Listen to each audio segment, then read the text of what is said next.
The vast majority of golfers are slicing it, and it is just not that difficult of a shot to fix. Today we're going to do that. We're going to talk about what is the slice. We're going to give you ways to fix it, and you are going to be done slicing the golf ball for the rest of your golfing career. And I'm here with my good friend Sam Vossler. Sam is the lead golf coach at the Sanford Power Golf Academy. He's one of our great instructors here. This guy has got a lot of information. We're talking about slice today. Give our viewers out there some hope. Can we fix this for them? We're going to get it done today. We're going to give you the confidence. You're going to walk away, understand why you're doing it. We're going to diagnose it, and then we're going to go through and give you some really solutions and make sure that you're leaving confident. There's nothing that's more enjoyable as a golf coach than helping people fix a slice.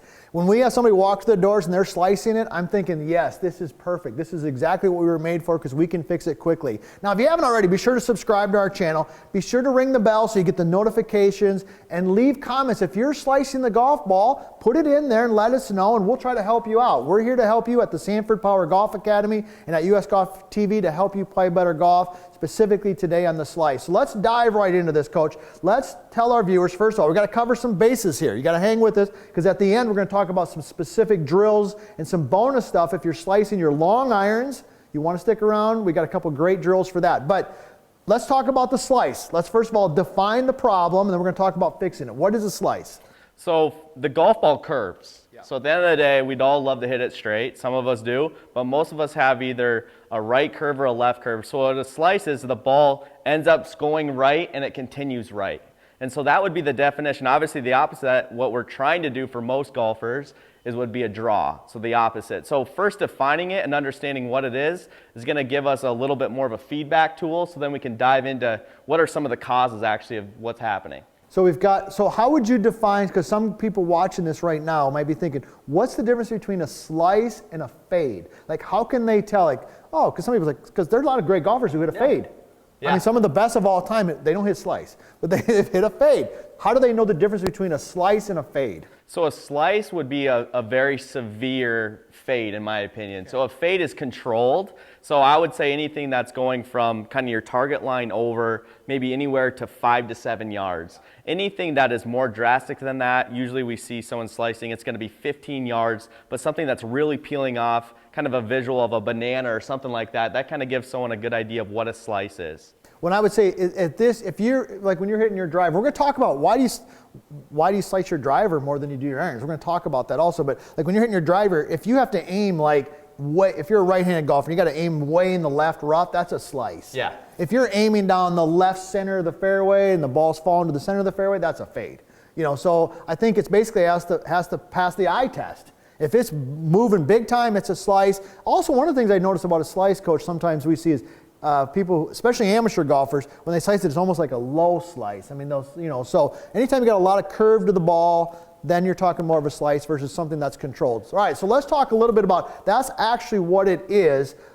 All right, let's talk about a little bit of the science here. Okay, and we did an ebook on this, Science of the Slice, where we dove real deep on this. But I want you to give our viewers what's actually happening when they're slicing it. What's happening at the club and the ball at the contact.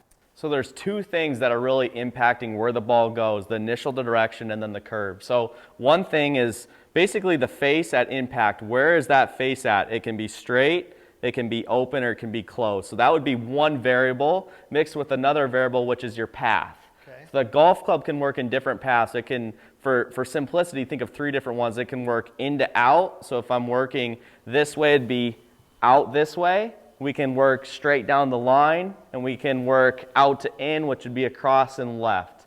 So a lot of golfers that slice it tend to swing left, and those two variables together, Todd, are what are going to potentially make that ball curve more or less.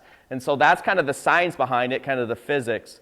What is kind of the most common thing you see? Someone that has a really big slice, what are kind of the combinations that you'd see? I think the first thing that we see is the coach was saying there, so when that ball does slice, what's happening is that the club face, for a right-handed golfer, the club face is getting pointed to the right of the direction or the path, or that's what's happening there, right? So typically what I see with a lot of amateur golfers is they get their path, or think of it like your swing direction All right, we've done some really cool videos here at US Golf TV where we use like a hula hoop to kind of give you, it's more of just a visual, but think of like a hula hoop. If your hula hoop is really out and across and to the left for a right-handed golfer, that path, that swing direction is very strong to the left. If you get a club face that's even remotely close to square, you're going to be slicing it. So typically what I see is a lot of arm movement, the arms going out and across. We're going to talk a little bit about how we fix it later on. But let's also talk about, do you think that golfers also maybe could they be slicing the golf ball because the lie angle or their club or something is off on their club? Because I hear that claim a lot. Hey, come in here, get fit for clubs, we'll fix your game. Yeah, that's another variable that often gets overlooked. So at the end of the day, this golf club, depending on how you set it up, we're all different sizes. We should go get fit. That's really important. So the lie angle is, again, think about just the toe and the relationship to the heel here. If it works up this way, we're going to have a certain characteristic and we're going to have this. So just a golf club coming in at a different tilt, that's another variable just kind of in the science, just to understand that that does really impact what a slice is. Yeah, and it shows to the value of getting a quality club fitting. Yeah. Because we strongly believe in that here at the Academy. When we have golfers and they're serious about their game, that you got to have the right equipment. And so what we want you to take away from this part of the discussion is, listen, I'm not a club fitter. I'm not claiming here to all right, there are qualified people out there who can do that for you, okay? But you got to understand that if the lie angle or the design of the way the club is built here per se is not accurate for your type of swing, it could exaggerate the slice. I'm not saying it's going to specifically cause it, but it could definitely exaggerate it. And so your fix might be just getting in and getting club fitting. So one thing that I see a lot is, so we have different variables, right? We have someone's setup, something before you even hit the ball. What's maybe some common mistakes or things that you see with a setup even before someone hits a golf ball? Yeah, so if you're slice, this is great. So let's dive into some of the things that might be causing it a little bit. We're going to talk a little bit about setup. We're going to get into some drills and some things too. And then don't let me forget, we got to talk about driver before we're done here, because I know a lot of you might be hitting your irons perfect, but you're slicing your driver. All right, so probably the most common thing that I see in the setup is that the trail arm for a right-handed golfer, that's my right arm, that gets too high. Okay, so typically, there's a variety of things in their setup, and I'm going to talk about that in some of the stuff here in a second on my drills here. But when they get set up, their right arm gets too high, their trail arm gets too high, they get their shoulders tilted a little bit this way. Because what happens is the first time they slice it, goes to the right. So instinctively, they're smart people. Like, okay, that's not working. Yeah. Ball's to the right, it's in the right bunker. What do? They start aiming more to the left. And they start getting their right side higher, they start aiming more left. And as Coach Sam was just teaching us here earlier, that moves their swing direction more left and almost exaggerates the problem. So you've got to find that neutral and get back to that particular spot. So how about for you in the setup? Is there anything, let's give them a tip. What would you say in terms of what's one thing they could look for in their setup? Yeah, I think a lot of times, not always the case, but the setup and potentially, like Todd said, maybe your shoulder's high, usually that's a direct response off of maybe the club face and that ball spinning. So like he said, you are trying to figure out how to hit that ball straight. You're a better athlete than you think. But I do think the setup, again, is always going to be something that you're trying to get it to move left. We're trying to figure out how to get this face closed, and that's in our brain the only way we know how. So with your setup, think about your shoulders. Again, a lot of people, their feet, they're going to tend to kind of open up, and anything that they can do to kind of get that ball moving left, they're just trying to figure it out. They're trying to think, what does this face got to do to hit this ball straight? Really good tip there. So all right, so let's talk a little bit about the driver. So if you have any other questions on your setup and what might be causing you to slice it based on your setup, put those in the comments there. We'll do our best to answer those. So let's talk about, all right, so we know what a slice is. We know some of the science behind it. If you want more information about the science of the slice, we did actually a full ebook on this. We give it to you for free. Okay, you can get it for free. We'll show you how to do that. And then a little bit about some common things. So let's dive into some of the things that we see. Let's talk about the driver first of all, because I know a lot of the people want to know about the driver. Why do people slice their driver more than their irons? For one thing, we all want to hit the driver straight. We see this a lot. We see this a lot with students. So for one, the driver is a longer golf club. Yep. It's longer in length. There's more speed with the longer club. There's more opportunity to generate more speed. So for one, I would say that's just like basic knowledge of understanding that. But the tendency also that we see is you hit a lot of shots with your irons, even if you're practicing and your setup and your ball position, you tend to get to the driver, and a lot of golfers we see don't change their setup, Todd, for a driver. And so setup alone, going from iron to driver, is very, very important. I think if you want to talk through a few of those things, few key points. Yeah, so when we're hitting the driver, so a couple of things that Coach said there. We don't have a driver with us right now, but we can demonstrate with the iron. You'll get the idea. When you're hitting a driver in an optimal situation, you want to hit slightly up on the ball. Okay, we know that because when we hit up on the ball, that increases our launch and decreases our spin, all right? So that's one of the things. Now, and I don't want to dive too deep in here because we've done videos on this really in depth already, and they're out there. You can find them at our US Golf TV channel here. But basically, here's what you need to understand is when you start hitting up on the golf ball, the club starts, for a right-handed golfer, the club starts traveling to the left, right? Yes. Okay, all things being equal, right? So, and when the club starts traveling left, as Coach Sam was teaching us earlier, doesn't guarantee you're going to slice, but it makes slicing easier, for lack of a better word. All right, so just what you need to understand with your driver is Coach Sam told you it's longer, has less loft, and also to hit it the way you want to, those things make slicing easier, if there's such a way of saying it, right? So how do we counteract that in our setup? This is something that Sam and I believe really strongly in our setup. And so we're going to talk a little bit about that. Let's get into some drills here that we can do for that. So first of all, in your setup, what you're going to do with your driver is you're going to actually feel like, I'll go ahead and demonstrate from face on. The first tip I want to give you here is you're going to make sure that you've got definitely your lead hip, which is my left hip, is more over my lead foot. Okay, now one of the reasons we like that is because, as Coach Sam was saying earlier, when I take my hips and I bump them a little bit this way initially, okay, that makes it much easier for me to take my upper body and tilt it back a little bit.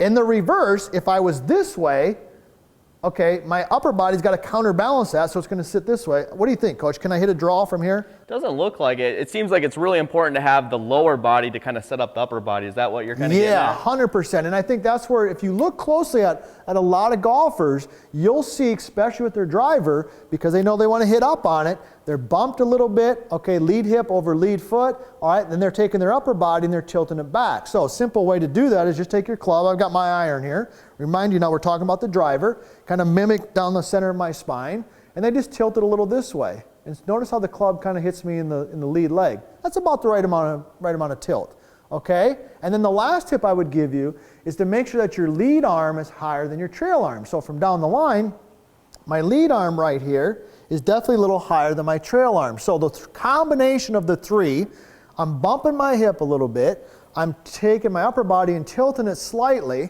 and then I've got my lead arm a little bit higher. Now I'm in a position, those three things are going to promote a draw. And hopefully those three things will offset some of the other things, the length of the club, not much loft, okay, and hitting up on it, and hopefully the two kind of, in essence, marry each other and match them out. So that's the setup, but let's talk about the takeaway. Coach, jump right in here. Give us some tips on the takeaway. So first off, those are things that we can control before we even hit the golf ball, right? The setup, that's huge. If you can set yourself up for success. The other thing we're going to talk about, very, very important, is squaring up this club face. And it relates a lot to the grip, so that at the end of the day, we'll talk about that. But we're going to work on a takeaway drill. So I'm actually going to put on a golf glove here. Okay, so it's a FootJoy glove. Hopefully you got a glove or some sort, and it has a logo on it. So this is a FootJoy logo, and I'm going to show you face on first what we're going to work on. So the takeaway, again, is a position that we come from address, static, and we're going to take it till this club is about parallel to the ground. Now there's certain keys that we want to make sure are happening within this certain motion. Obviously I stopped at a position, but I'm also thinking of it as a motion. So the first thing that I want you to feel, instead of maybe trying to work so much on a position, is we're going to start it off of our left hip. So we're going to put the grip here, and I'm going to work this club back and kind of work in my arm. So I'm going to stop right over my right thigh. And when I do this, what I'm going to think about is with this logo, so if you have a logo on your glove, as you bring this club back, you're going to feel like the logo is pointing down at the golf ball. So if you do this, again, it's going to be a motion drill off your left side. And before you get to this thigh, you're going to feel like maybe your knuckles or maybe that logo is pointing down at the golf ball. And as you can see, that really orientates my face in a way that it matches my spine angle. So think about it just from here to about here. This handle should not be going past your leg because this is just the takeaway. Those knuckles, again, are going to feel like they're kind of pointing down. Now, this is going to depend. You might have a different grip So it's all about the matchup. At the end of the day, I could have a really, really strong grip, but if I get it kind of match up here, that's good. I may not have to put so much knuckles down. If I have a weak grip, I may actually have to feel more knuckles down. So the takeaway is just going to be very, very important. Working on this to really help your slice, Todd. Show us. That's a great drill right there. So show us what would the slicer be doing? What would their club typically be doing? Because I love this checkpoint right here. So the big thing that we see with the takeaway is you get disconnected one, and the club face tends to be open or fanning open. So what we mean by disconnected is my body is turning and rotating.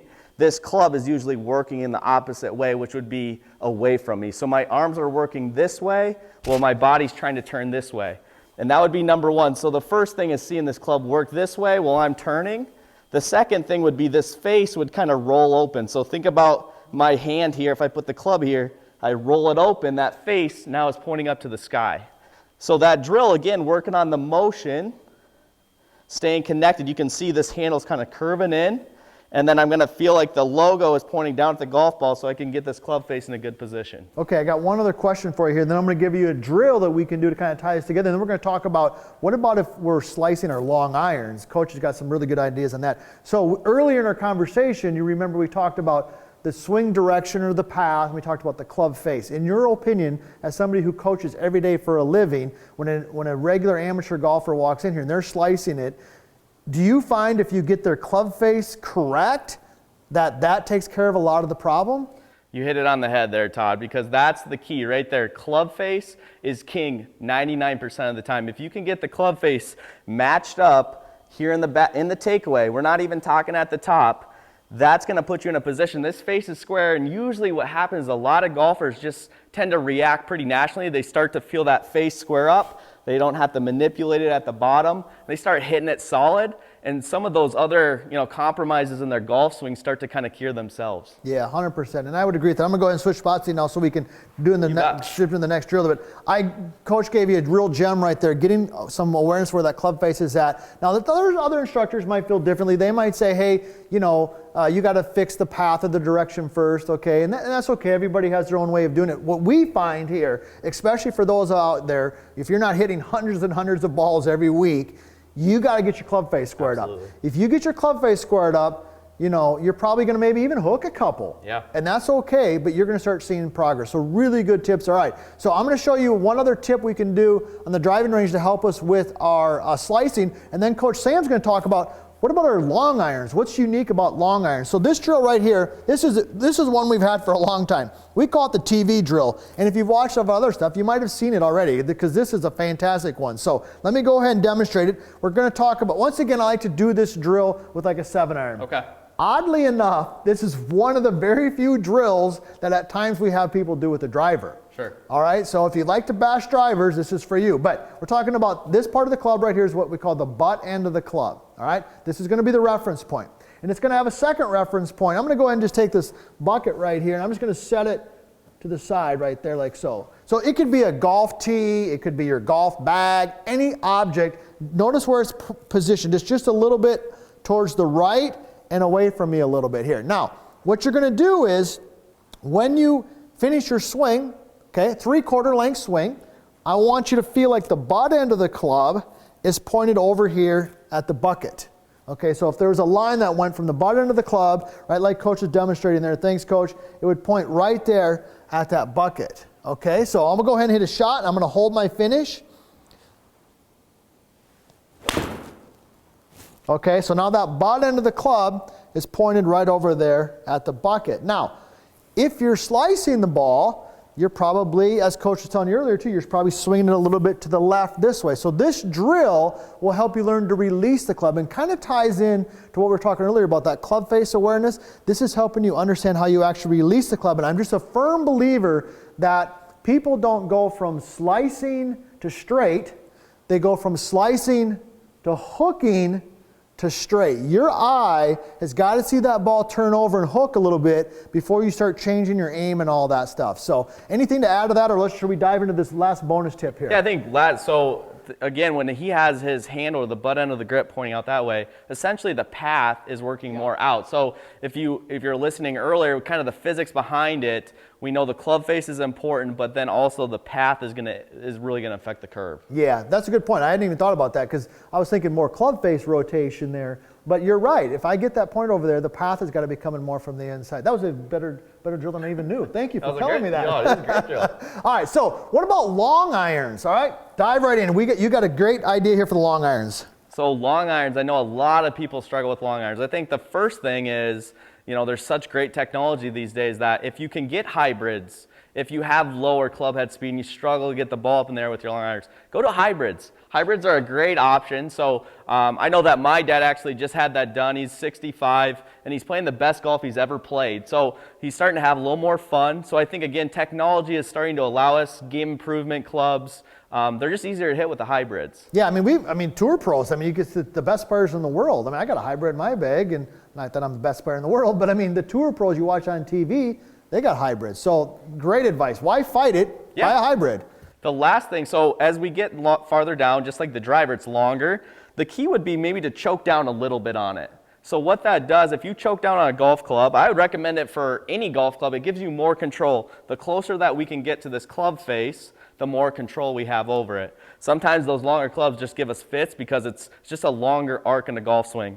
So we have a choke down, and then we're actually going to feel like the ball position is absolutely crucial here. We're going to put the ball position maybe a little bit back for most golfers. That's going to help this. And if we do this, again, we're just going to, those two simple things, choke down on a little bit, just feel like you're kind of sweeping the ball, and then just work through the shot. I love that tip. I love that tip. So you're going to be choking down on it just a little bit. You're going to be moving that ball back a little bit. The idea about getting a hybrid, those are great ideas because, a long iron is a tough club to hit. And one thing that I didn't mention, my follow through, I felt more of just kind of a controlled swing. I wasn't trying to swing really high and long. I kind of had a flighted type of a swing, a little sawed off. So if you slice the golf ball, you do not need to keep slicing the golf ball. I'm here to tell you it's not that difficult of a shot to fix. Okay, it's the most common thing we see, and if you get good information, if you do the things that we've been talking about, you're not going to slice the golf ball anymore. So next time they head to the golf course, you're going to the golf course tomorrow or this afternoon, what are they going to do? First thing, club face awareness. Make sure you're getting that club face square. If you do that, also with the setup stuff that Todd talked about, those things together, you're going to be set up. And then that TV drill where you're really working on that handle over a target out kind of at 2 o'clock, that's a perfect drill to implement everything. You're going to start to see that ball turn over and have a blast. Yeah, no reason to be slicing the golf ball. This information is going to help you do that. We hope you found this information helpful. We appreciate you sticking around. Be sure to subscribe. Be sure to leave a comment. If you got any questions, we'll answer those. Slicing no more. Stay tuned next time because we're going to be having more great information to help you play better golf.